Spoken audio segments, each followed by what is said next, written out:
Eto, mainit na balita. Game ng China at Chinese Taipei para sa February window, bakit sa Pilipinas gagawin?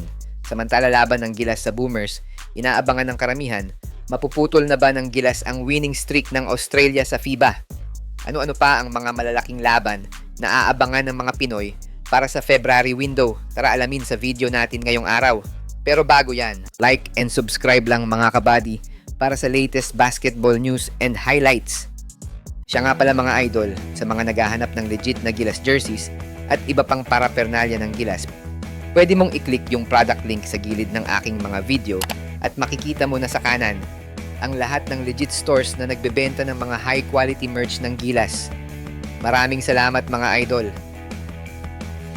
Kahit na malayo pa at nasa 2 buwan pa bago ang inaabangan ng karamihang biggest game ng Gilas sa FIBA qualifiers, nakalatag na sa FIBA calendar ang schedule ng mga aabangang games ng mga bansang kasama. Dalawa sa pinaka-exciting na games lang naman ang masasaksihan ng Gilas fans dito sa Manila pag pumasok na ang February window kung saan 2 main event ang mapapanood natin. Yan ay ang laban ng China at Taiwan at ang Gilas Pilipinas kontra sa Boomers at parehas dito gagawin yan sa Pilipinas sa MOA Arena para sa kanilang second game sa round 2 ng qualifiers. Sa mga nagtataka naman bakit dito gagawin ang laban ng China at Taiwan, parang may ongoing conflict pa ang dalawang bansa na yan sa usaping politika at para sa FIBA, kailangan nilang unahin ang kaligtasan ng mga players at staff. Kaya sa neutral ground nila, lalaruin ang games ng China at Taiwan, which is dito nga sa probinsya ng China Este, sa capital ng Pilipinas na Manila. Pero bakit naman exciting ang magiging laban ng China at Taiwan sa MOA Arena?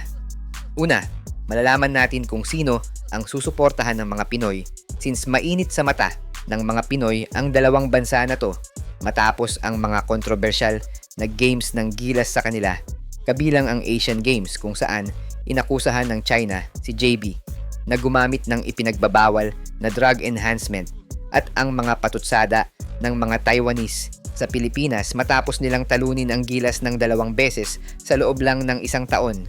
Sa mga nakalipas na laban ng Gilas, China ang isa sa mga masasabi nating may maliit na rivalry sa Pilipinas.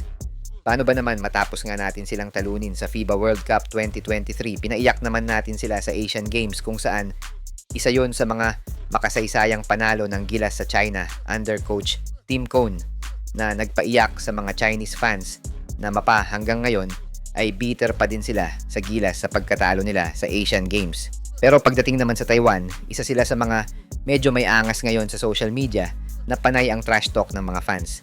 At maging ang coach nila ay nakikisaw-saw na din matapos nilang talunin ang Gilas ng 2 beses this year. Kaya lumakas ang loob nila at minsan na nga nilang minaliit ang Gilas at sinabing mas malakas pa daw ang Korea kaysa sa Pilipinas. Magiging main event naman pagkatapos ng China versus Taiwan game, ang pinaka-inaabangang game ng Gilas kontra lang naman sa defending champion ng Asia, ang mga Boomers o bansang Australia. Ito nga ang magiging official challenge ng Gilas para sa 2026 na makaisa sa napakalakas na team ng Boomers kung saan tatangkain ng Gilas na basagin ang winning streak ng Aussies na hindi pa nga natatalo kahit 1 beses sa official FIBA Games this year. Kung matalo ng Gilas ang Australia, mananatiling number 1 ang Pilipinas sa Group A at malaking advantage yan sa pagpasok nila sa second round dahil top 7 lang ang makakapasok sa FIBA World Cup, kaya kailangang makaipon na ng panalo ang Gilas.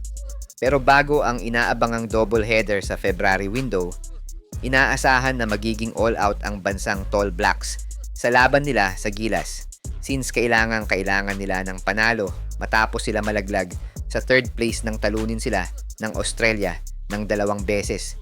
Kaya asahan na ibubuhos nila ang kanilang frustration sa 2 talo na yan sa laban nila sa Gilas. No more easy games kumbaga.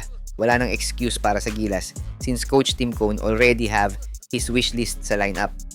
Nasa kamay na ni Kai Soto, QMB, AJ Edu at mga young core na sina KQ, Carl Tamayo at Dwight Ramos ang magiging panalo ng Gilas laban sa Oceania teams. Hopefully, maging healthy pa din si JB sa February or kung pwede nang ma-include si Benny Boatwright, baka magulat tayo tinalo natin ng 2 beses ang Tall Blacks at Australia. Abangan lang natin ang magiging full announcement ng SBP at ni CTC sa January. At kung magkakaroon nga ba sila ng early practice since magsisimula pa lang ang semis ng PBA at nasa semis pa ang halos ng mga Gilas players. Sana lang ay magkaroon ng maagang training camp ang Gilas since dalawang malakas na teams from Oceania ang makakalaban nila at critical ang mga games na yan para sa second window.